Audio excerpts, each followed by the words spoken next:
En la sesión anterior hablábamos de lo que era el análisis de componentes principales. Y hay dos técnicas básicas para entender el multivariado, que es la técnica de componentes principales, que es la técnica base a partir de la cual se generan todos los criterios de manejo de datos y de interpretación. Y el análisis de conglomerados es una técnica que ha agarrado mucho auge porque es la base en la que se basa todo, ahora sí que es la base de la base de lo que es mucho de la biología molecular y mucho de la bioinformática. Pues el análisis de conglomerados es una técnica que se conoce como clúster, está catalogada entre los métodos de clasificación, pero dependiendo de la aplicación se habla de que podemos hacer fenogramas, podemos hacer cladogramas y toda esta parte del matching de los genéticos se generan clústeres muy interesantes con grandes volúmenes de datos. Entonces, esta técnica que durante mucho tiempo los estadísticos no les gusta porque los fundamentos son súper importante en el mundo actual de la informática. eh, es la base para después hacer ciencias de datos. Pues mucho de lo que es aprendizaje, el machine learning, aprendizaje automatizado, se está haciendo a través del análisis de clúster, pero es la base también de cómo entender todo el multivariado. Pues vamos a empezar a platicar con el análisis de clúster. Se habla que es un conjunto de técnicas, mucha gente dice que ni siquiera son técnicas, que son algoritmos, tienen por objeto la búsqueda de formar grupos a partir de una matriz de datos multivariados. Podemos agrupar individuos, o sea, las observaciones de las filas, en función del valor de las p variables o columnas. ¿Sí? Entonces podemos ir viendo cómo se portan estas variables para cada par de individuos y cómo se van semejando o cómo se van volviendo diferentes conforme nos va dando el valor de la medida de asociación o de la medida de distancia. Y esos grupos se forman de manera que los objetos dentro de un grupo son los más parecidos entre sí y a la vez van a ser diferentes de los de otros grupos. Necesito para hacer un análisis de conglomerados, necesito especificar las medidas de distancia o de similaridad. De forma que si yo tengo una matriz de n individuos con p variables, esta matriz se transforma en una matriz de distancias que contiene como elemento ij la distancia entre los individuos u objetos ij. Y tenemos un montón de tipos de medidas de distancia. Y después que tengamos la medida de distancia, que ya sepamos con qué medida de distancia vamos a trabajar, tenemos que hablar de un algoritmo de clasificación. Ese algoritmo indicará cómo se formarán los grupos a partir de una matriz de distancias. Entonces tengo mi matriz de distancias y con base en eso voy a ir viendo quién se parece más y los voy uniendo, o quién se parece menos y los voy a ir alejando. Las distancias para variables cuantitativas, pues la clásica es la distancia euclidiana, pitagórica. ¿Por qué? Porque es en base al teorema de Pitágoras. La distancia entre dos puntos en un plano cartesiano viene siendo la hipotenusa ¿sí? De un triángulo, donde mi cateto A es X y mi cateto B es Y. Y de acuerdo al teorema de Pitágoras, diría que el cuadrado de la hipotenusa es igual a la suma del cuadrado de los catetos. Como yo no quiero la h al cuadrado, sino la h, pues le saco raíz cuadrada y me quedo con la parte positiva de la raíz cuadrada. Recuerden que cuando yo saco raíz cuadrada, aún saco las raíces o los valores de un elemento al cuadrado, me da el más menos, ¿no? Entonces me quedo con la parte positiva y esa sería mi distancia. No es la única. Hay una medida de distancia donde básicamente es el cuadrado de la diferencia, el valor absoluto. Ahora sí que el valor absoluto. Y esto mucha gente le llama la City Block porque dice, no vas a caminar por la hipotenusa, vas a caminar por los catetos. Es como se camina en las ciudades, ¿no? Yo quiero ir a una tienda que está en la otra esquina, bueno, pues tengo que caminar por las calles y llegar allá, no puedo caminar por las hipotenusas, ¿sí? Hay algunas otras distancias como la distancia de Chebyshev, que es el máximo de las distancias entre el par de datos, ¿sí? Y así nos vamos. Entonces, pero básicamente estamos hablando que en estadística vamos a trabajar con la euclidiana y puede ser en unidades originales o en unidades estandarizadas. ¿Se acuerdan que les decía yo que esto es una suma de cuadrados? Entonces vean, realmente cuando yo calculo las distancias euclidianas, de alguna forma estoy midiendo una varianza, aunque también existe la distancia medida en términos de una varianza que se conoce como la distancia de WARD. Lo vamos a ir viendo.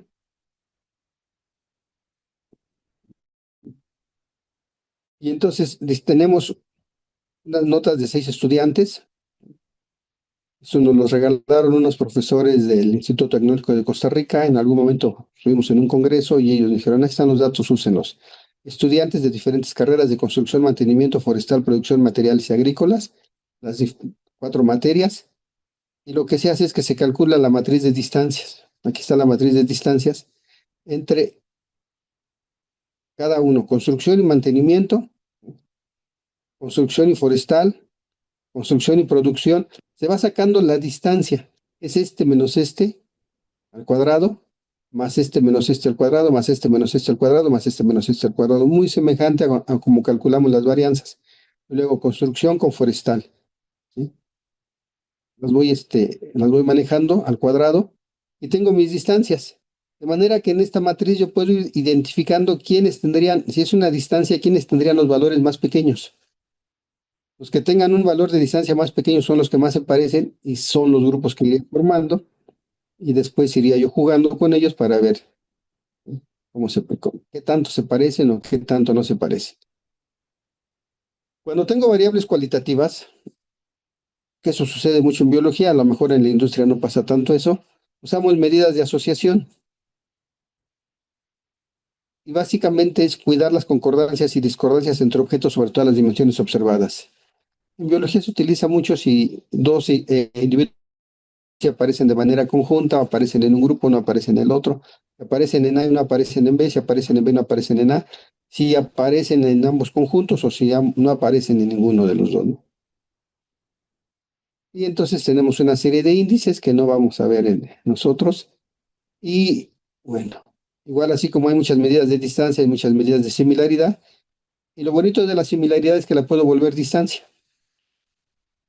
Uno menos la similaridad me da una medida de distancia. ¿Sí? Y yo puedo ir a partir de esas medidas de distancia otra vez a hacer mi clúster. Los métodos que más vamos a utilizar para hacer clúster son los métodos no jerárquicos, que es lo que quiere decir, hago una única descomposición a partir del conjunto original. Y los métodos jerárquicos, donde encuentro particiones jerarquizadas consecutivamente, cada vez más finas, cada vez menos finas. Los jerárquicos pueden ser aglomerativos o disociativos. Aglomerativos es, cada individuo es un clúster y luego los empiezo a agrupar hasta llegar a uno solo global. Y los disociativos es al revés, empiezo con todos en un solo clúster y los empiezo a separar en función de sus medidas de distancia, hasta que tengo a cada uno de los individuos por separado.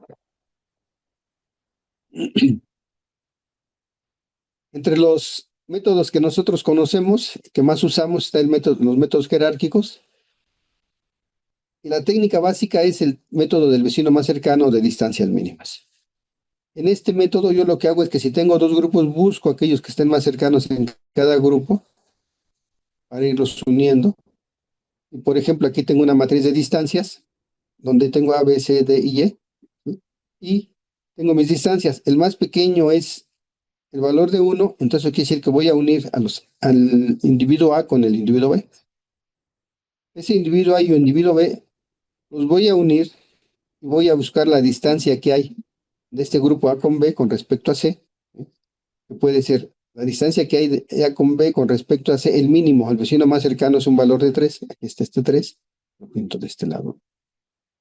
Y de A con B con respecto a D, entonces tengo A con D es el 6, B con D es el 8, entonces el valor que se va a quedar en el siguiente paso es el 6, y luego de A con B con respecto a E, A con B con respecto a A es el 8, con B es el 7, el más bajo es 7.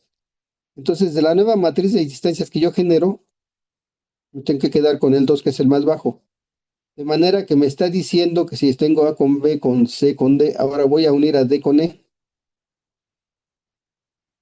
Y ya tengo dos clústeres, A con B y D con E, y voy a ver con C quién es el más bajo. Y resulta que es el valor de 3. Y aquí dice cómo se haría, ¿no? ¿Sí? Voy a buscar mis valores. ¿Sí? De distancias mínimas voy a buscar el mínimo. Es el vecino más cercano. Si voy a hablar del vecino más lejano, es al revés, voy a buscar la distancia máxima. Si tengo dos clústeres o dos grupos, voy a buscar aquellos que estén, voy a buscar la distancia que esté más lejana para ponerla en la matriz, pero de la matriz yo voy a escoger el elemento más pequeño, ¿sí? Para ir agrupando, ¿no? Entonces yo voy a ir haciendo mis clústeres a partir de esto, de vecinos más cercanos, de vecinos más lejanos, ¿sí? Y véanlo. Dice aquí, este es mi matriz original, igual otra vez, es el uno el que yo selecciono. Y luego, si ya quedó A y B como grupo, tengo que ver quién se parece más de C, D y E para formar el siguiente clúster, pero ahora como soy en el vecino más lejano, voy a buscar la distancia máxima de A y B, ¿sí? Con C es el 5 y es el 3, el más grande es el 5 y es el valor que se viene aquí. Aquí dice no. De A y B con A es el 6, con B es el 8, el valor más grande es 8. De A y B con D es el 8 y el 7, el valor más grande es el 8. Y son los valores que pongo en mi siguiente matriz. Con todo y todo, y una vez que los tengo estos valores, me voy a ir por el valor más cercano. De manera que otra vez se vuelven a reunir D con E. ¿Sí? Y ahora voy a ver con ellos quién se une y resulta que el único que me quede es C. Se une, pero ahora ya no se une a un valor de 3 como hace rato, que tenía ahí un valor de 3. Ahora se une a un valor de 5. Entonces el clúster, el agrupamiento va a quedar igual, nada más que la escala va a cambiar.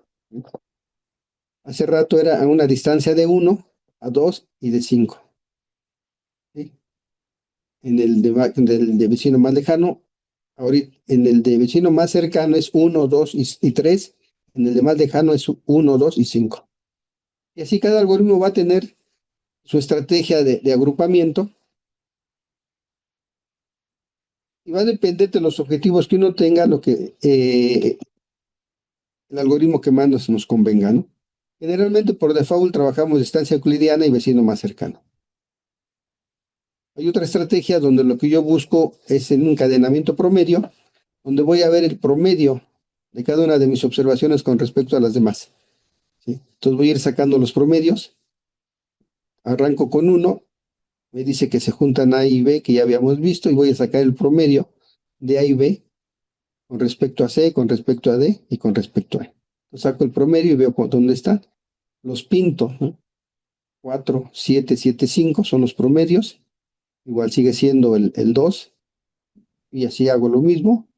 Promedios de A y B con C, de D y E con C. ¿Sí? Y de A, B, del grupo A, B con el grupo D y E. Saco los promedios y otra vez aparecen. De manera que ahora voy a agrupar igual con la distancia 1, la distancia 2 y la distancia 4. Entonces el algoritmo empieza a trabajar solito y nos empieza a hacer estos agrupamientos. Lo interesante es que pasa por todos los datos, ¿sí? Para sacar las distancias. Paso por todos mis datos y voy calculando las distancias. Y cada que yo genero un clúster en un primer paso, otra vez vuelve a hacer ver el algoritmo y lo vuelve a calcular, a recalcular una matriz de distancias y busca el mínimo o busca el mínimo dependiendo del método, que puede ser el del vecino más cercano, el del vecino más lejano, el del promedio, el método de War. Entonces hay diferentes estrategias y las vamos a ir encontrando. Y vean, no es la distancia entre un par de valores, sino es la distancia entre todos los pares de valores que tengo. ¿Cuántos pares de valores voy a tener? Pues depende del número de variables.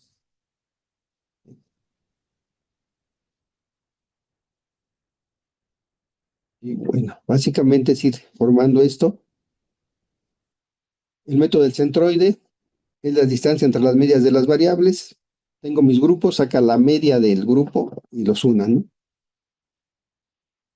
El método de la mediana, si mis datos sospecho que no pueden ser tan normales, me conviene trabajar con la mediana. Y el método de Ward. El método de Ward promedia todas las distancias entre los pares de objetos diferentes a grupos ajustando por las covarianzas. Entonces, lo más estadístico es el método de Ward. Le gusta mucho a la gente, pero igual hay gente que dice, no, pues, sabes que el método del vecino más cercano, que es el básico, ¿sí? Pero ya si quieren poner elegantes, pueden agregar un método de Ward. Antes daba mucha flojera porque había que hacer todos estos cálculos a mano, o por lo menos matricialmente calcularlos. Actualmente lo hace el software, ¿no? La información resultante es una tabla de aglomeración y una gráfica que se conoce como dendrograma o árbol lógico. El dendrograma o clúster informa la pertenencia de un individuo a cada grupo. Nos va diciendo qué grupos se están formando, ¿no? Y nos da algo así. Al final va a calcular, en este caso, es un método de vecino más cercano con distancia euclidiana. Me dice que los que más se parecen son los de mantenimiento y esta otra, aquí están, una distancia arribita de 1.2. Luego estas otras dos, construcción y forestal, arribita de 1.6. Luego estos dos se juntan, estos dos, para formar un solo grupo y luego entra este otro. Y al final entra el de agrícola, ¿no? Entonces son las carreras que tienen calificaciones semejantes en las materias, las que más se parecen son estas, luego estas, ¿sí? Luego se juntan y después de que se juntan, ya entra esta carrera y la que está más alejado de todos es agrícola.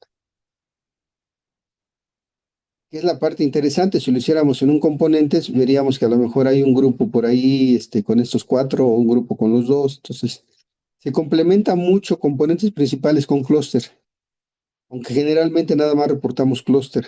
Componentes casi no se reporta clúster, salvo que estemos en una técnica de bioinformática, en alguna herramienta ahora de las biología molecular o de las ciencias genómicas. Es la herramienta clave en los endogramas, el elemento central de trabajo, aunque tienen otros nombres, digo que se pueden llamar fenogramas, se pueden llamar cladogramas, dependiendo del área en la que estén.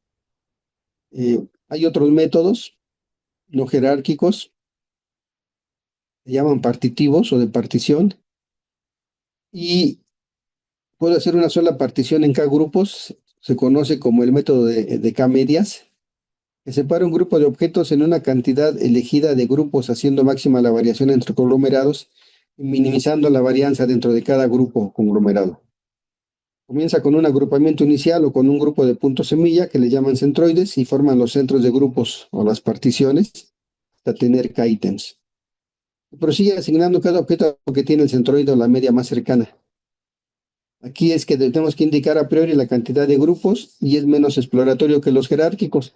Pero es interesante, tiene un resultado, un mapeo de resultados finales muy semejantes a componentes principales y se está volviendo una de las técnicas más utilizadas actualmente en la bioinformática. Entonces, hay que explorarlos, hay que entrarle a los camins, pero bueno, hay que entrar por los aglomerativos, que son los que más se entienden, ¿no? Entonces, ¿qué es lo que hacemos con esta técnica? Es una técnica exploratoria, no necesita supuestos de normalidad, ni de homoscedasticidad, ni nada. Y si se dan cuenta es muy sencilla, se calculan distancias. Cuando las variables tienen diferentes escalas, se pueden estandarizar, o se deben de estandarizar antes de agrupar para que no tengamos una separación por efecto de la escala o por los números, números tan diferentes que tengamos en las variables, ¿no? No hay un criterio que me diga cuántos clústeres. El criterio de cuántos clústeres, pues va a depender de la finalidad del agrupamiento, porque al final termina siendo un solo clúster. Entonces, son de las técnicas básicas y es interesante porque cuando yo trabajo componentes principales, de alguna manera, yo veo que se asemejan, que están juntos. Pero bueno, ¿cuáles son los criterios que está utilizando componentes para generar estos agrupamientos? Si va a manejar distancias, maneja la matriz de varianzas y covarianzas como una medida de distancia. Y si va a manejar similaridades, ¿sí?, o semejanzas, trabaja con la matriz de correlación. Entre más correlacionados estén, más cercanos están. Entre más varianza tengan, más alejados están. Son criterios contrarios. Con correlaciones voy a buscar lo que esté eh, más cerca, ¿sí? Y con varianzas y covarianzas voy a buscar lo que esté menos lejos. Aparentemente suena igual, pero son enfoques diferentes. Y vámonos al paquete.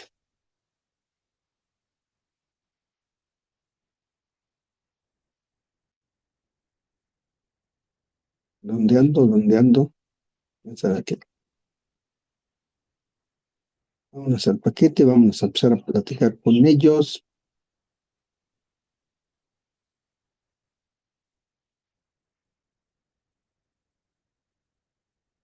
Vamos a empezar con un ejemplo sencillito. Ya después les dejo a ustedes uno de ejercicio más complejo. Acuérdense la dinámica de todos los cursos que tienen números, ¿no? Los ejemplos fáciles, para la clase, los difíciles para de tarea y los imposibles para qué eran, para los exámenes, ¿no? Poco no suena bien. No, no es cierto, estamos en un curso. Queremos que todo el mundo use la herramienta, ¿no? No que los vacunemos contra la herramienta, ¿no? Pero sí es una máxima de la vieja guardia, decían los fáciles de ejemplo, los difíciles de tarea y los imposibles para el examen. Y empezamos con uno de los fáciles. La siguiente tabla muestra el gasto medio de algunos tipos de familias clasificadas por el número de hijos. Pueden tener dos, tres, cuatro y cinco hijos y por una característica profesional del cabeza de familia, trabajador manual, EM, que sería la primera, sus dos letras del tipo de empleo, empleado no manual, EN, directivo de I, y luego aparece el número de hijos. Y luego con eso dicen lo que gastan en pan, en legumbres, en fruta, en carnes, en aves, en leche, ¿sí? Y en vino. Es interesante, los gastos de vino, andan ahí por la media. Básicamente lo que queremos es ver si yo puedo, eh, con cuáles de estas variables puedo yo hablar del gasto, y quiénes de estos gastan de manera semejante, ¿no? Voy a hacer un componentes principales con ellos para ver qué está pasando. Voy a hacer un clúster para complementar mis componentes principales y a ver qué hay, ¿no? Y el otro es el que veíamos ya el viernes. Dice, en principio interesa investigar la relación entre la concentración de CO2 y el resto de variables, aunque para eliminar la relación entre las variables se emplea un análisis de componentes principales y se realiza un análisis sobre todas las variables menos sobre CO2. Entonces voy a hacer un componentes principales sobre estas para ver cuáles son las variables que más hablan de un efecto de contaminación, de un efecto en diferentes ciudades de Estados Unidos. Aquí tengo las ciudades, aquí tengo los datos. Este se ve bonito. Las variables son contenido NCO2, temperatura anual en grados Fahrenheit, número de empresas mayores de 20 trabajadores, población en miles de habitantes, velocidad media del viento, precipitación anual y días lluviosos al año. Entonces voy a ver de alguna manera cómo se está moviendo la contaminación por SO2 en las diferentes ciudades, cuáles son las que más aparecen, cuáles son las variables que más pudieran reflejar el estado de la contaminación y para considerarlas y conservarlas en posteriores estudios. Eh, Vamos a empezar por este. Aquí vamos a romper un poquito las reglas. Acuérdense, dijimos número de filas, al menos el doble del número de columnas. Tengo una, dos, tres, cuatro, cinco, seis, siete variables y tengo solo dos, cuatro, seis, ocho, 10, 12. Me van a faltar, ¿no? Acá sí se ve que estoy sobrado, pero bueno. Vamos a empezar entonces. Me voy a mi paquete, al JMP.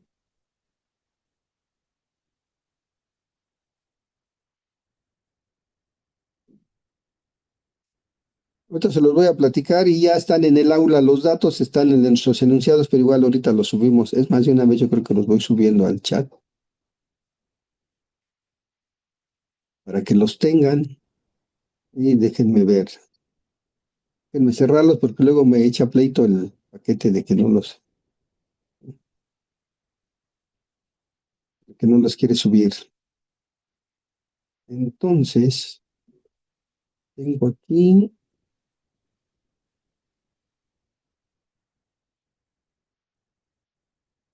que lo estoy usando, que no lo puedo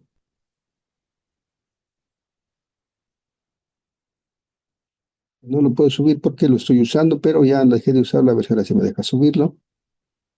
Y dice ejemplos multivariado.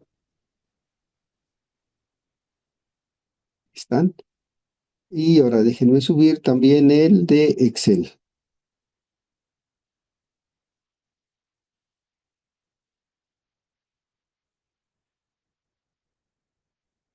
Datos multivariado.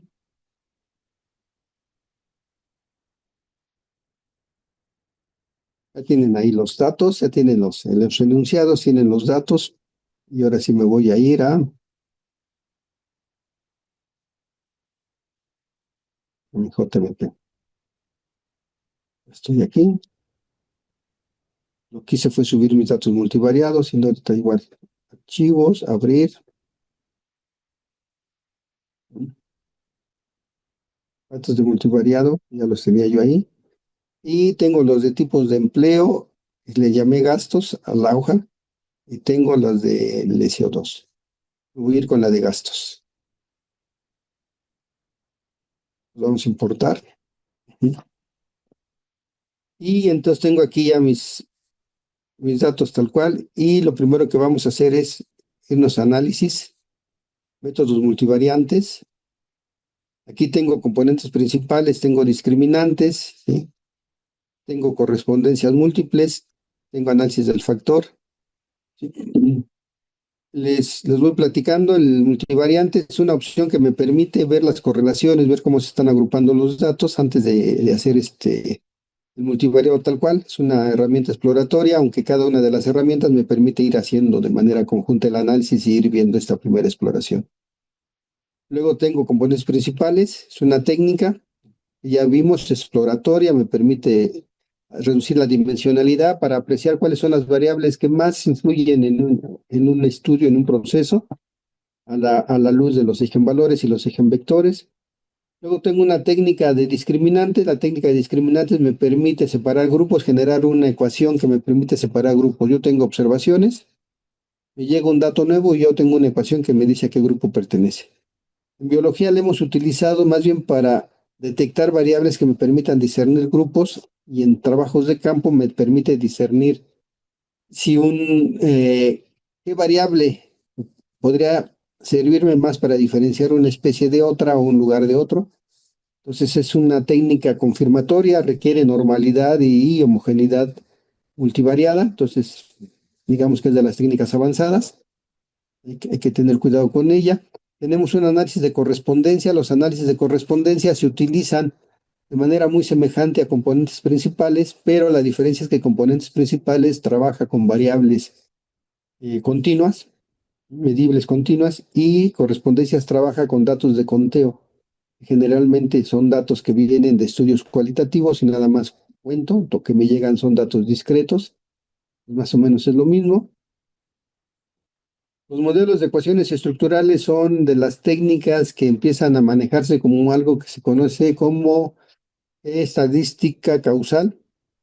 Se empiezan a modelar con base en las funciones para establecer relaciones causales, y se ha trabajado históricamente en ciencias sociales, pero se están empezando a aparecer ya en las áreas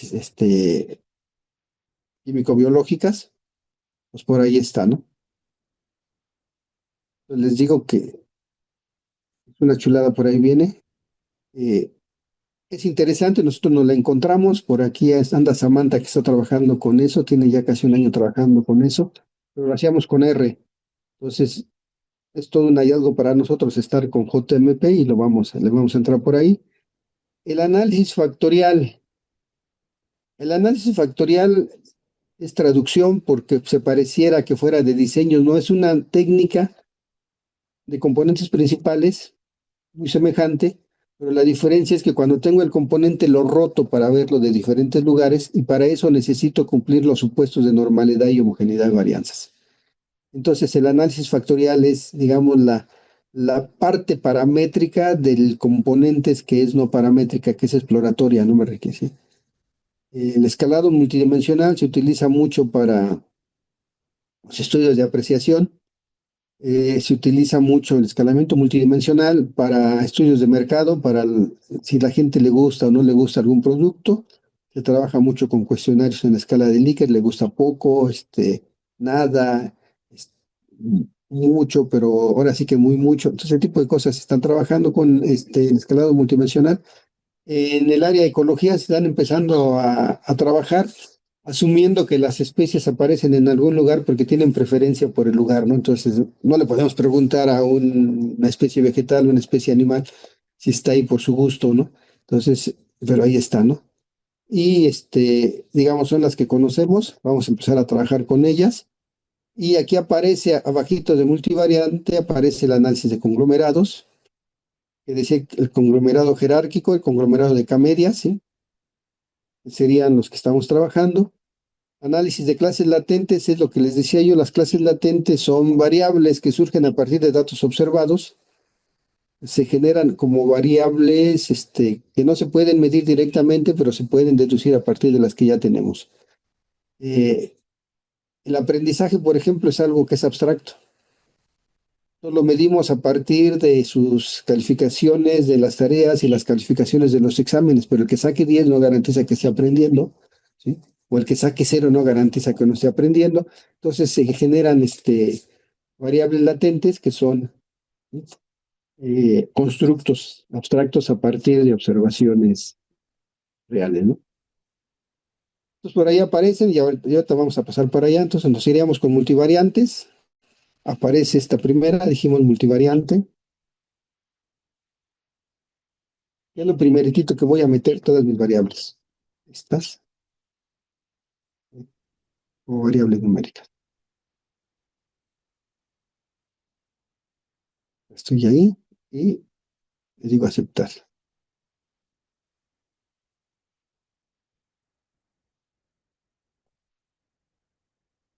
¿Cómo ven mis variables? De acuerdo a mi matriz de dispersión, habría variables que tengan una correlación lineal.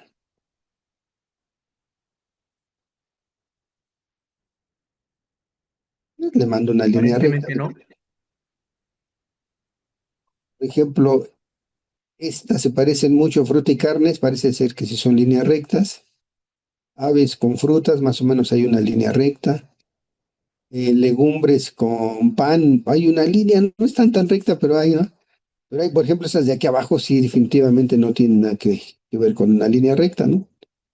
Pero entonces dijimos que lo importante del multivariado es que si hay correlaciones, vale la pena ser multivariado. Si no hay correlaciones, no se complica en su vida, ¿no? Y vean, el software nos empieza a marcar más o menos dónde estarían las correlaciones. Entre más rojo, más correlacionadas, menos rojo, menos correlacionadas. Si son azules, no tiene nada que ver. Le puedo poner el pi-value y aquí se ve, ¿no? Muy rojo, muy correlacionadas. Menores a 0.01 las correlaciones. ¿Sí? 0.04 menos intenso el rojo. 0.019. Entonces vean, ¿no? Si hay variables que están muy correlacionadas, valdría la pena hacer multivariado. Si yo me quiero poner elegantes, bueno, ya vi las correlaciones, que son mis medidas de semejanza. ¿Qué pasa si veo mi matriz de varianzas y covarianzas? Otra vez, a partir de las varianzas y covarianzas, me deja ver más o menos cuáles pudieran estar relacionadas. Estas con estas y estas. Vean los números tan grandes, ¿por qué? Porque vienen en diferentes escalas. Entonces, por eso luego se dice, no, vamos a tratar de trabajar con datos estandarizados, ¿no? Relaciones por pares, análisis de valores atípicos, nos permiten varias cosas, ¿no? Me permite ver un mapa de colores sobre las correlaciones que básicamente me va a decir dónde están las correlaciones más fuertes.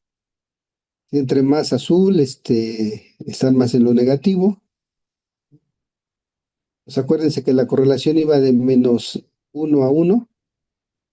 Entre más azul la correlación es negativa, entre más rojo la correlación es positiva, y más intenso el color, más correlación.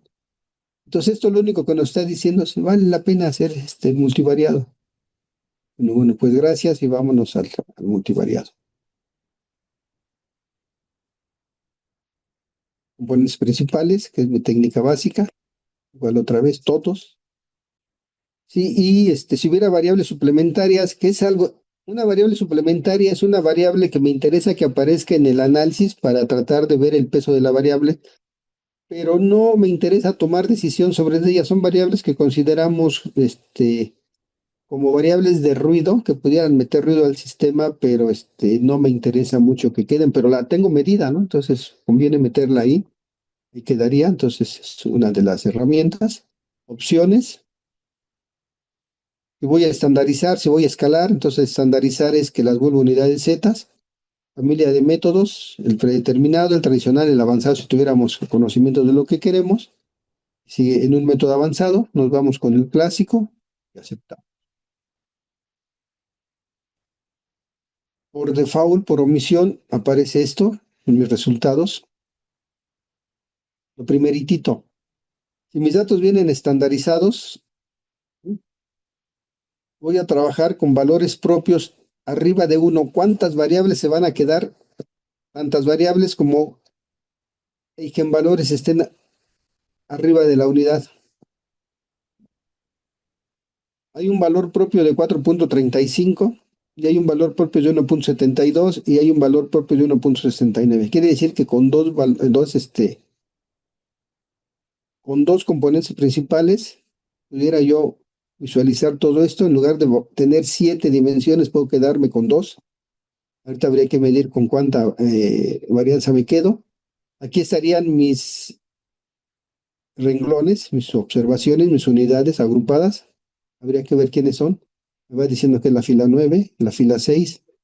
Si yo tengo mis datos, tengo que recuperarlos para ver quiénes son. La fila 11, la fila 10. Pues aquí puedo ver. De alguna manera estos se parecen. Y aquí están las variables. Entre más cercanas estén estas flechas al círculo unitario, porque esto es un círculo que está en uno, me está diciendo que están más correlacionadas, que mi variable explica bastante bien. Entonces, aquí veo que casi todas están pegadas al círculo, menos vino, que está un poquito más baja, leche un poquito, ¿no? Entonces, vean, ¿no? Y yo puedo quitar y poner las etiquetas.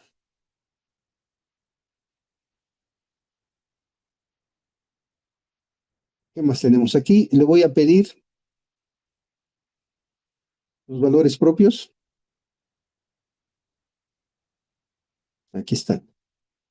El componente principal 1, recuerda, esto va a tener una variabilidad del 62,23%. El componente principal 2 va a tener una variabilidad del 24%. Si yo bajo de 7 a 2 dimensiones, voy a poder estar hablando de esto con un 86%, que es bastante alto, ¿eh? Ya con proporciones arriba del 70% ya se consideran adecuados. En estudios donde uno trabaja con procesos naturales, en la industria es muy común que tengamos valores arriba del 80%, 90%, ¿no? ¿Por qué? Porque casi todas las condiciones son controladas. Entonces aquí estamos. Le voy a pedir que me pinte los componentes principales y me dice, ¿lo quiere hacer sobre correlaciones, que es sobre el que está hecho por default? Lo puedo hacer sobre covarianzas. Toda la teoría de componentes se explica sobre la matriz de varianzas y covarianzas y en la práctica se trabaja sobre correlaciones. Yo no voy a trabajar sobre covarianzas porque ya vi que tiene números muy grandes, se va a volver una locura, ¿no? Puedo pintar mi matriz de correlaciones, puedo pintar mi matriz de covarianzas también. Voy a pintarle mis vectores propios. Aquí están. ¿Se acuerdan que el viernes hablábamos de que es toda una transformación para generar esto? Entonces empiezan a aparecer los coeficientes de mi polinomio de componentes principales, componente principal 1, componente principal 2, con cada una de las variables. Quiere decir que para la observación 1 sería 0,23 por pan, más 0,46 por legumbre, más 0,43 por fruta, más 0,46 por carne, más 0,43 por aves, ¿sí? Y ese resultado me daría mi Y1 de mi observación 1. Y luego iría con los resultados que tenga de mi observación 2, iría generando todo un conjunto, ¿sí? de valores, ¿no? Entonces aquí tengo los eigenvectores y luego, ¿qué voy a tener? Mi matriz de cargas factoriales. Mi matriz de cargas factoriales, vean, ya me está dando el peso de cada variable sobre el componente principal. Aquí en el componente principal voy a buscar el valor más grande y me dice que es la variable que más peso tiene en el estudio, en este caso son legumbres, punto 97. Aunque me está diciendo que casi todas juegan en ese componente, si se dan cuenta hay intensidades de colores. Entre más negritas estén es que más peso tienen, ¿sí? En componentes principales 2, la que tiene un valor más alto es pan, entonces yo sé que es legumbres, pan. En el componente principal 3, la que más pesa es vino, ¿sí? Con punto 62. ¿Sí? Acá no es más que los valores de las pendientes para construir el componente, acá ya me está dando el peso factorial, ¿no? Entonces tengo que cuidar eso, que sería los eigenvalores para ver con cuántos componentes me voy a quedar. Esta de las cargas factoriales, ¿sí? Esta no es más que una matriz de cálculo para pasar a esto. Ver las cargas factoriales, pero también puedo trabajar con mi matriz de cosenos al cuadrado.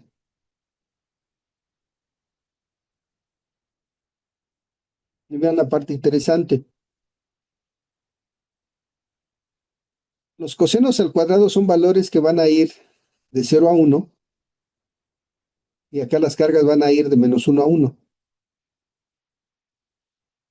Si está prendido mi coseno al cuadrado, quiere decir que son variables importantes en el componente.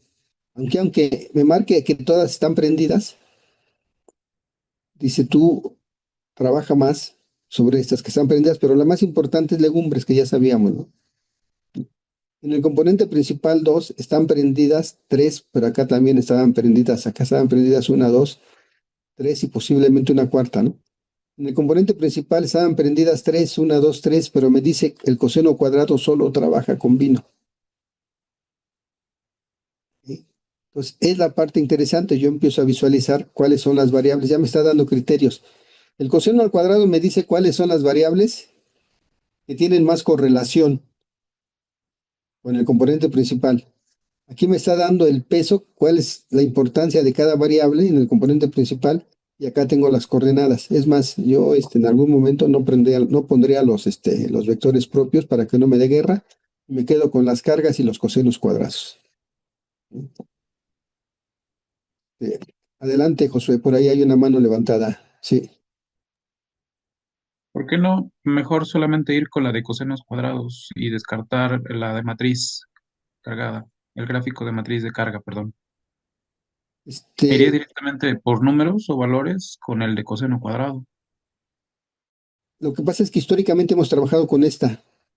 O sea, toda la paquetería estadística nos da las matrices de cargas factoriales y ya si le pedimos exprofeso nos da la de cosenos al cuadrado. El coseno al cuadrado es un reflejo, bueno, se refleja en este gráfico, es más o menos lo Ajá. mismo, ¿sí? Aquí estaría legumbres, la otra es el pan y luego viene vino, ¿no? Y acá lo que nos dice es que todas juegan y todas por eso aparecen tan cercanas al círculo. Pero sí, en términos prácticos, pues nos iríamos directo a cosenos cuadrados para ver la correlación de la variable original con respecto al componente y son las que más juegan, ¿no? Ajá. Totalmente de acuerdo, yo pues sí me quedaría ahí, pero cuando Adicionalmente. trabajen en otra herramienta se van a encontrar con que aparecen cosas raras, ¿no? Ok, ok. Entonces, ahora, el gráfico que más nos ayuda es el de Pplot.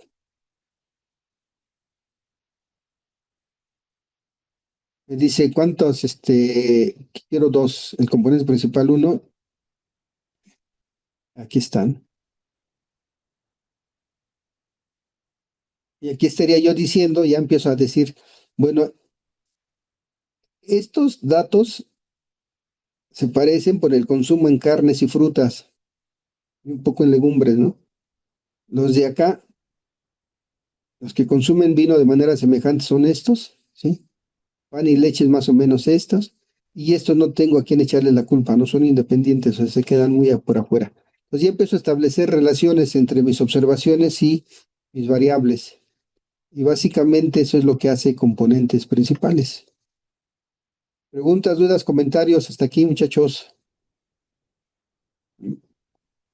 Entonces, vean, para mí es importante los valores propios para ver los porcentajes, para ver el valor, el número del valor propio, para ver que esté por arriba del uno, ver la matriz de cargas factoriales y la sustento con la matriz de coseno, ¿no? Y aquí se ve, el componente principal uno tiene tanto peso como legumbres, carnes, aves y frutas, ¿no? Pero pesa más en legumbres. El componente principal 2 pesa más en pan, un poquito en leche, un poquito en vino y pesa muy poco en estas otras. El componente principal 3 está muy correlacionado con el vino, ¿sí?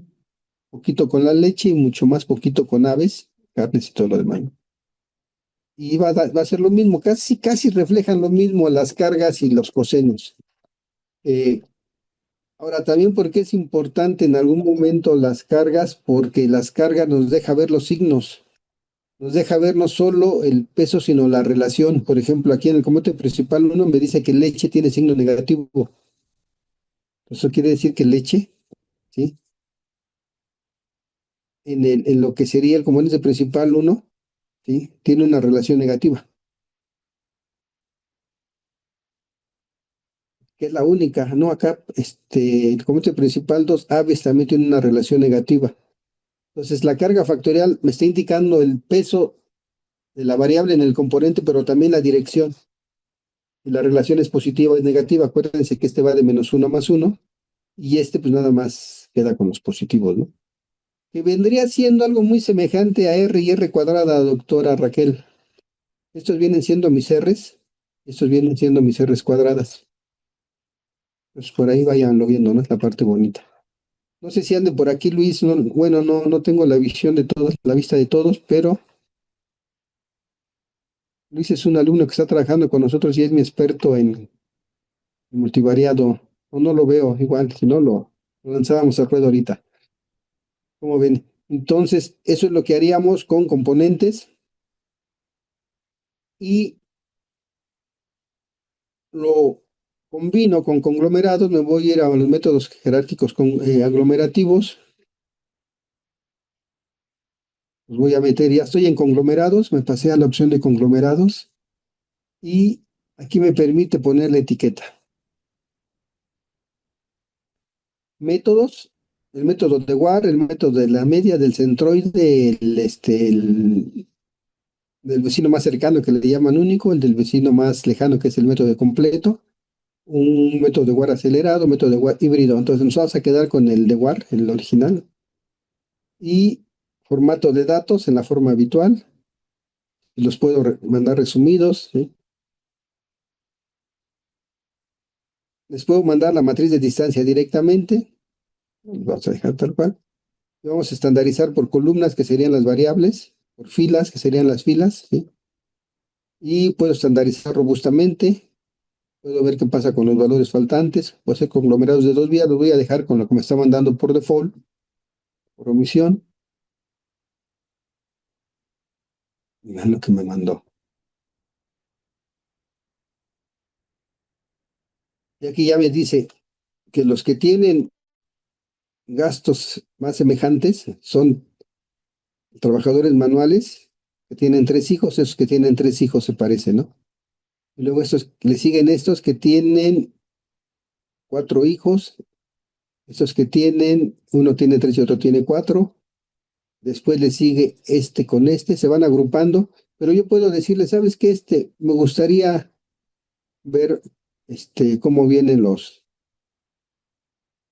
marcar, bueno, yo podría marcarlos, déjenme ver, le voy a decir número de conglomerados, criterios, mostrar dendrograma, escalas, gráficos de distancia, es el que aparece hasta abajo. ¿Qué más viene? Guardar. Ese no tiene mucha información que no sea de utilidad, pero de repente me permite hacer cosas interesantes. Déjenme ver que vale la pena. Colorear conglomerados, vean. Me permite ir viendo más o menos cómo se forman los grupos. Aquí dice que hay dos grandes grupos, estos que gastan de manera semejante, tienen los gastos semejantes, y estos que tienen gastos semejantes.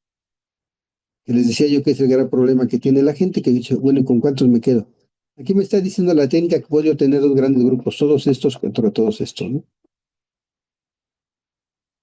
El de aquí abajo me va marcando nada más los valores de las distancias. Yo le puedo decir que no quiero el gráfico de distancias y lo quita.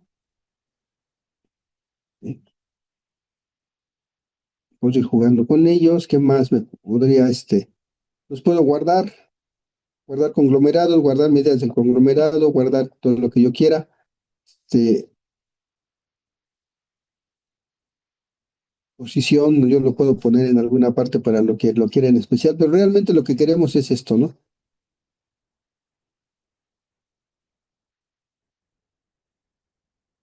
¿Cómo ven? Preguntas, dudas, comentarios,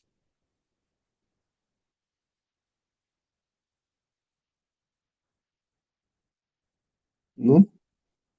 Estamos listos para que Pues sí, ustedes yo entonces, sí. sí, adelante, adelante, adelante. En den- el dendrograma, la columna de las X, ¿sí se seleccionó o no? Porque no me aparece. La columna de las X, déjame ver dónde estoy. Proyecto mi pantalla. Ándale, adelante.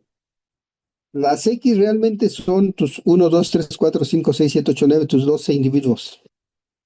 Y tus Y sería la medida de distancia. Nada más habría que pedirle que nos ponga la escala. ¿A qué distancia se están uniendo los clústeres? Entonces déjame ver, sí, a ver ahí mismo. Sí,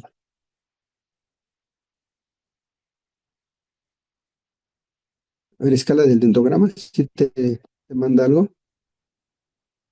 Escala de distancia. A ver, arriba, arriba, el de distancia, el que nos interesa. No, aquí. Dale clic, ¿no? Que donde dice escala del dendrograma.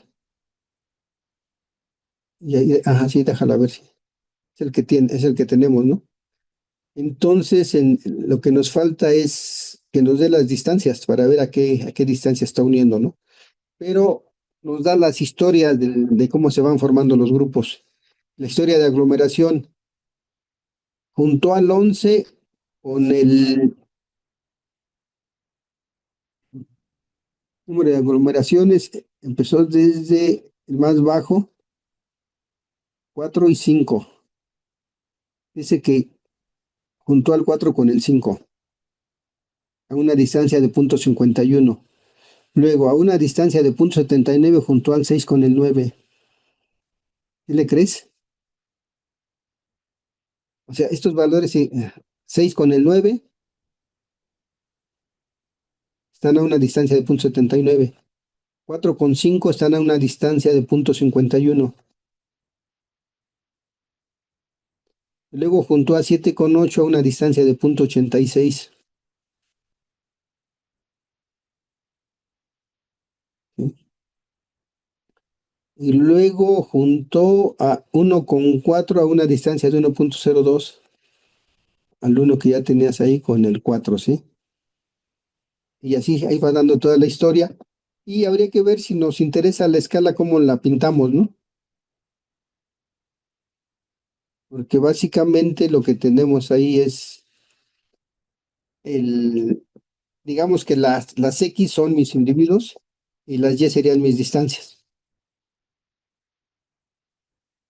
Bueno, ya podemos jugar con él, que de qué colorcito les pone y todo, ¿no?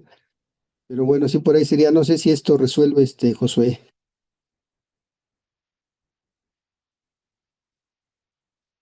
Esto les reencanta a los que hacen cladogramas y fenogramas para las cuestiones de sistemática, tanto vegetal como animal, pero se está utilizando mucho ahorita en la bioinformática para los matching entre pares pares genómicos y tipo de cosas. Y el problema que tenemos ahí es que, por ejemplo, si alguien tiene una muestra de biología molecular y la manda a procesar, se analiza contra un montón de cosas. Y se basan en estas herramientas, por ejemplo, las pruebas de paternidad.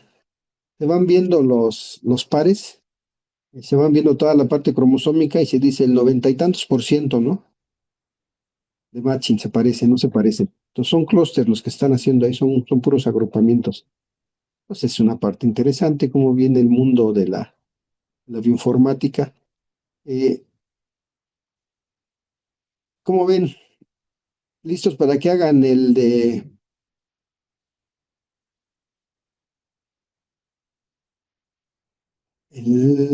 que teníamos? ¿Cuál era el otro que teníamos? El de la contaminación por SO2.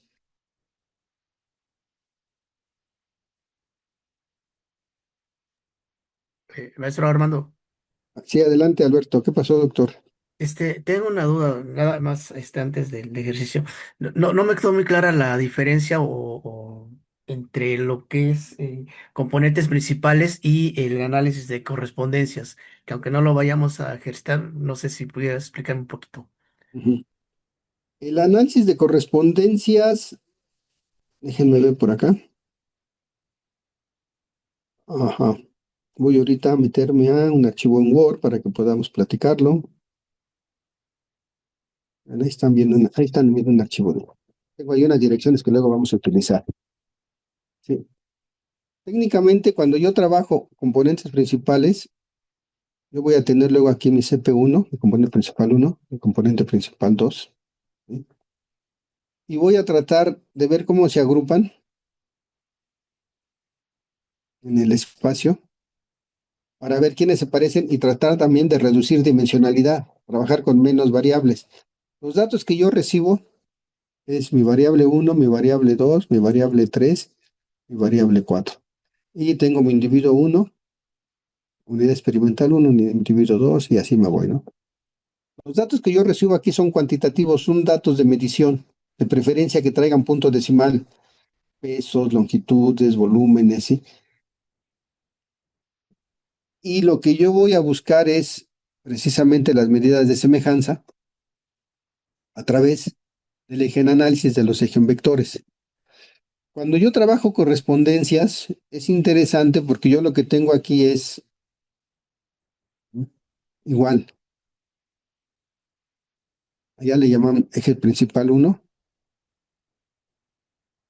¿sí? O los ejes principales 2, tienen nombre diferente. Y el resultado también es muy semejante. Aquí la diferencia que tenemos es que tengo datos donde a lo mejor traigo un cuestionario, donde una pregunta 1, pregunta 2, pregunta 3, pregunta 4 y así. Y acá tengo qué contestó el individuo 1, qué contestó el individuo 2, qué contestó el individuo 3. Y ahora en las famosas escalas del Likert resulta que este me contestó a lo mejor un 1, un 3, un 5, un 7. Acá me contestó que 4, que 2, 7 no, acuérdense que era de qué, del 1 al 5, ¿no? Un 2. Y acá sería un 3 y en 1 no. Pues básicamente lo que voy a tener aquí al final es un conteo de las frecuencias. Si tengo 50 cuestionarios, lo que voy a tener al final es, para la pregunta 1, la respuesta 1, ¿qué frecuencia tiene? Entonces voy a ver si hay una relación entre lo que pregunté y los individuos. Aquí tengo una clasificación. Puede ser individuos que profesan, no sé, una misma religión, que tienen un mismo nivel de estudios. Tengo aquí una clasificación que los ubica, ¿no? Y en biología, lo más común es que tenga yo datos del siguiente tipo. Aquí tengo especies, especie 1, especie 2, diferentes especies, y aquí tengo sitio 1, sitio 2, sitio 3. Y aquí lo que me interesa es ver la especie 1 cuántas veces apareció en el sitio 1. Cuento. La especie 2 cuántas veces apareció en el sitio 2. Entonces aquí lo que tengo son números enteros, son conteos. Aquí lo que tengo son números enteros, son conteos. ¿Sí? Aquí trabajo con una distancia euclidiana, aquí trabajo con una chi cuadrada. que la distancia es observados menos esperados al cuadrado, entre esperados al cuadrado. ¿Sí? Entonces, trabajo distinto mis distancias, pero al final me genera el mismo concepto, el agrupamiento de mis datos, ¿sí? Con respecto al conteo o la frecuencia de aparición. Esta es una generalización de las tablas de contingencia, lo que sería el análisis de correspondencias. Y puede ser que tenga una sola tabla de contingencia con muchos datos. Antes se hablaba generalmente trabajábamos con tablas de 2 por 2, ahora se habla de un montón de filas con un montón de columnas. ¿Sí? Y si tengo una sola tabla, es un análisis de correspondencias simples, pero puedo trabajar con muchas tablas hacia atrás, por decirlo así. Y entonces tengo un análisis de correspondencias múltiples. Pero lo bonito de correspondencias es que después a estos gráficos de semejanzas, de qué sitios se parecen por las especies que aparecen y qué especies aparecen en qué sitios, le puedo yo mapear algo semejante a componentes principales, donde están los vectores ambientales, de variables ambientales. Y esa técnica se conoce como análisis de correspondencias canónicas. Y es una técnica que ahorita en ecología está funcionando, pero a pasto. Esto empezó a aparecer hace como unos 15, 20 años, con un paquete que se llamaba Canoco, que era el análisis de correspondencias, y era muy caro. Pero después empezó a surgir en todas partes y ahorita mucho software, sobre todo R, lo trae gratuito con diferentes paquetes. Entonces, pero sí, correspondencias, esa es la diferencia. Acá son datos de medición y acá son datos de conteo. El gráfico de que se presenta, que se obtiene, es muy semejante. Si tengo una sola eh, tabla de clasificación, es un análisis de correspondencia simple. Si tengo varias, es un análisis de correspondencias múltiples. Y si tengo estos datos de conteo y tengo mediciones de variables ambientales en los sitios, puedo meter un correspondencias canónicas para tratar de establecer relaciones causales entre el agrupamiento y las variables que mapean cerca de ellos. Este agrupamiento podría yo echarle la culpa a la variable que pase cerca de ella. O decir que la variable ambiental es la que está causando ese tipo de agrupamiento. ¿Cómo ves, doctor Alberto? Esas correspondencias. Pues muy interesante, maestro, muchas gracias. Y la pregunta es porque precisamente yo había visto la técnica en muchos estudios de carácter ambiental, como variables Sí, ambientales, pero no entendía muy bien la diferencia, y utilizaban precisamente ese programa Canoco, y ajá. posteriormente surgió uno que le llamaban mejorado, que se llamaba Decorana, pero la De licencia era Corana, sí. muy cara también, y pues nunca tuve acceso a él. Este, nosotros tenemos material desarrollado para correspondencias, por ahí tenemos un blog, te voy a mandar la dirección para que lo cheques, Sí. pero en R es muy fácil hacer correspondencias canónicas. Necesito dos variables, necesito mis variables de conteos Ujú. y necesito mis variables de mediciones ambientales, mi matriz. Sí. Entonces tengo igual una matriz que diga especies y sitios y los conteos, y otra matriz que diga la variable ambiental que yo quiero con los sitios. Y lo que hace la técnica es que junta las dos matrices y las analiza. Antes lo que hacíamos es que hacíamos, digamos, componentes y pintábamos un gráfico y luego en otro acetato marcábamos lo de frecuencias y después sobreponíamos los dos acetatos, ¿no? El problema es Ujú. que luego las escalas no eran iguales, aunque los ceros pudieran coincidir. Y ahorita lo que hace la herramienta es la estrategia de hacer coincidir los dos mapas, ¿no? Bueno, le llamamos mapas a estos de que pinta un plano cartesiano, ¿no?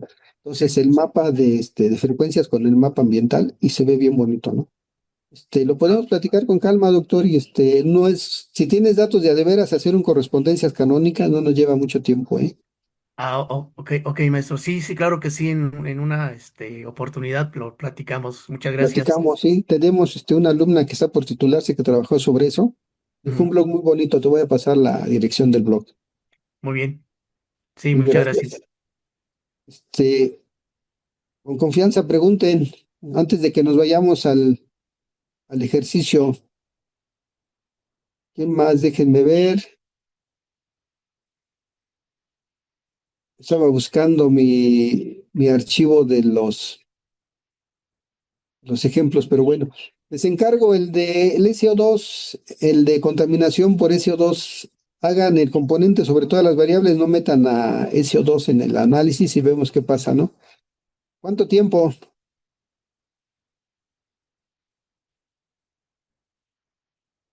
¿Cuánto tiempo? Díganme, ¿en cuánto tiempo nos le 10, echamos? 15 minutos.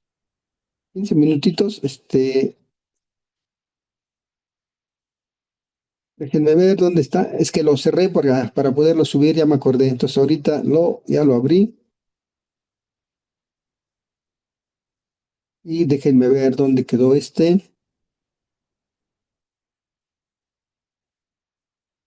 No me deja verlo. Bueno, entonces ahí se los encargo. Son las 10:15. ¿No? ¿Qué les parece si a las 10:40 estamos platicando cómo quedó, no? Perfecto. Hagan su componente, lo complementan un poquito con clúster y lo vamos platicando con calmita. Ay, tenemos tiempo. Igual, apago mi video y apago mi audio, pero aquí sigo. Ya nos declaramos expertos en hacer componentes, en hacer clúster.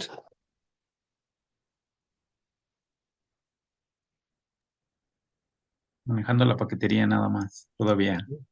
Todavía. Es que hay varios enfoques. El enfoque clásico era toda la teoría y después la práctica, ¿no? Entonces muchas veces se nos espantaba la gente en la teoría y ya no llegaban a la práctica. Luis Y es el ahora, experto. y ahora con la paquetería uno puede probar, ir viendo y luego con base en lo que uno va necesitando de cada técnica va uno revisando la teoría, ¿no? Entonces digamos que ahora es más fácil con el software. ¿Qué pasó, Roberto? Adelante.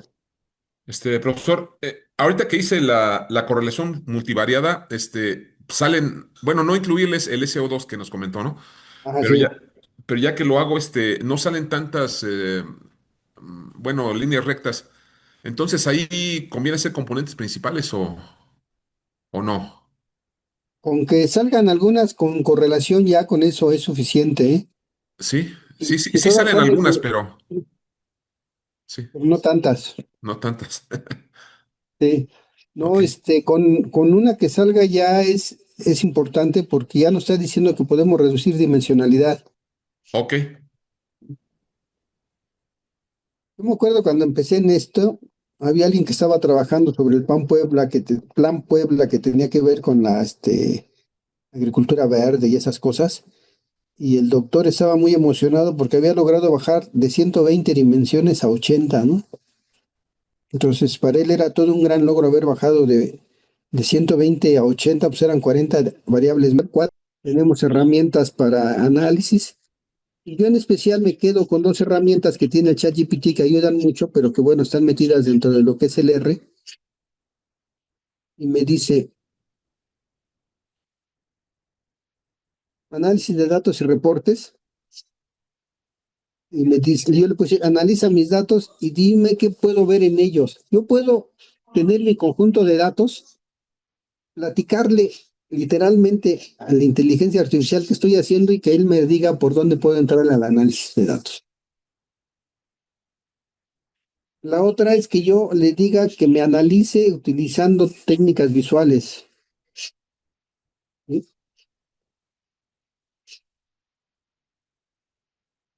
O que me diga también, ¿sí? Entonces puedo hacer investigaciones, puedo ir planteando investigaciones desde la misma inteligencia artificial, ¿no? Entonces, esa es la parte más bonita. Yo le puedo dar una captura de pantalla de mis datos y me puede ir recomendar por dónde entrarle. Yo ya decido si le entro o no le entro, ¿eh? Yo le puedo dar una captura de pantalla de mis resultados de un análisis estadístico y él me da criterios de interpretación. Y le puedo mandar el archivo en Word, en PDF y lo lee. Mis alumnos de matemáticas le toman foto a la ecuación en el pizarrón y se la mandan y se la resuelve. Entonces ya está aquí. Es una herramienta en lo que sería el análisis de datos y reporte. Tenemos el Wizard, el mago para el código en R. Si yo le digo que tengo un problema, él me da todo el código para que lo resuelva. Si yo le doy algún ejercicio que pueden ser los datos de mi investigación, él me da el código en R para analizarlo. Me puede dar la mejor aproximación para un análisis estadístico. Y luego, me puede decir también cómo lo escribo en código R. El de Ignite Table es una herramienta que me permite todo un análisis que yo haga en R, cambiarlo a PDF, cambiarlo a Word, ¿no? Entonces, esta es una parte muy bonita. Ahí están las herramientas, están funcionando de una manera increíble. Les digo que yo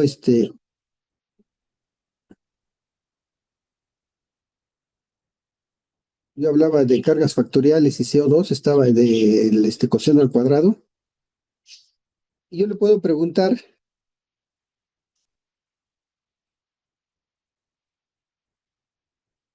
si hace elipses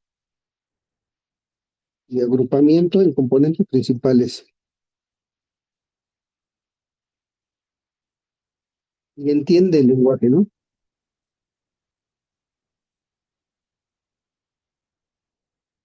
Y la inteligencia artificial me va a ir ayudando. Problemas que tiene la inteligencia artificial, pues de repente alucina, de repente manda cosas que quién sabe si sean ciertas. Esto tiene uno que saber qué está uno haciendo y qué no. ¿Eh?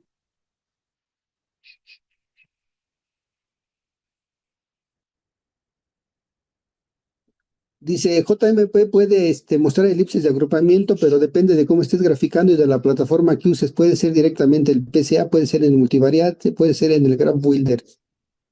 En general, si es posible generar elipses por grupo, con un 95% de confianza sobre un plano del componente principal 1 con el componente principal 2. Con el Graph Builder sería por esa parte. Si ya los tengo, los guardo y los grafico. ¿Sí? Desde la análisis de componentes principales, analizo componentes principales, lo corro el análisis de componentes principales. En el reporte busco el gráfico de scores. En el triángulo rojo reviso opciones como elipse, regiones de confianza, mostrarse. ¿Qué representan esas elipses? Normalmente son elipses de confianza. Elipses separadas, grupos bien diferenciados en espacios multivariados, elipses muy traslapadas, separación débil, elipse grande, alta variabilidad dentro del grupo. Y aquí aclara, dice, no es una prueba estadística por sí sola, es una ayuda visual, que era lo que comentábamos, Daniel, por ahí hace rato, ¿no? Dice, Sí, si no te claro, sí. aparecen las elipses en algunas instalaciones, no se muestran, guarda los scores y luego grafícalos, ¿no? Dice, si me dices qué versión de JMP usas o me mandas captura del reporte del ACP, te digo exactamente dónde está el botón de elipses de tu interfaz. ¿Cómo ven? La herramienta está ayudando para definir, ¿sí?, qué hacer, cómo hacerlo, incluso para interpretar. Hay que tener cuidado porque no siempre todo lo que nos manda es cierto, ¿eh? Les digo que yo, por ejemplo, aquí con mi decálogo aquí tenía le pedí un decálogo de uso responsable de la inteligencia artificial y bla, bla, bla, y sí, vamos bien, le pedí referencias para leer, yo no le voy a creer todo, si algo nos enseñó en la investigación es que hay que ser un incrédulo, y cuando le pedí mi decálogo que me lo hiciera en un póster, sí me lo hizo, pero su póster tenía solo 9 puntos, ¿no? Pues estuvimos trabajando como 5 prompts sobre un decálogo y al producto final, que era el póster, me lo manda mal. Me manda 9 puntos para hablar de un decálogo. Entonces hay que tener cuidado con eso. No se confíen, pero sí puede ser una ayuda muy bonita. Mucha gente no le está entrando porque hay un cierto temor a que hay herramientas que pasan por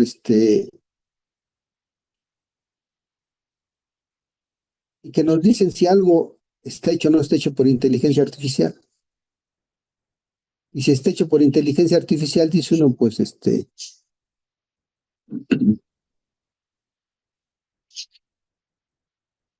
nos van a acusar de que somos piratas, de que somos tramposos. Utilícenla como una herramienta de apoyo, no le crean todo, no lo copien ni lo pegan, sería lo peor. Y la misma inteligencia artificial tiene herramientas para checar si todo el material está hecho por humanos o no está hecho por humanos. Que también, quien quiera hacer trampa la va a hacer, ¿eh? Hay una herramienta que se llama Quillbot, así como suena, bueno, no sé cómo se pronuncia en inglés, pero es Qilbot,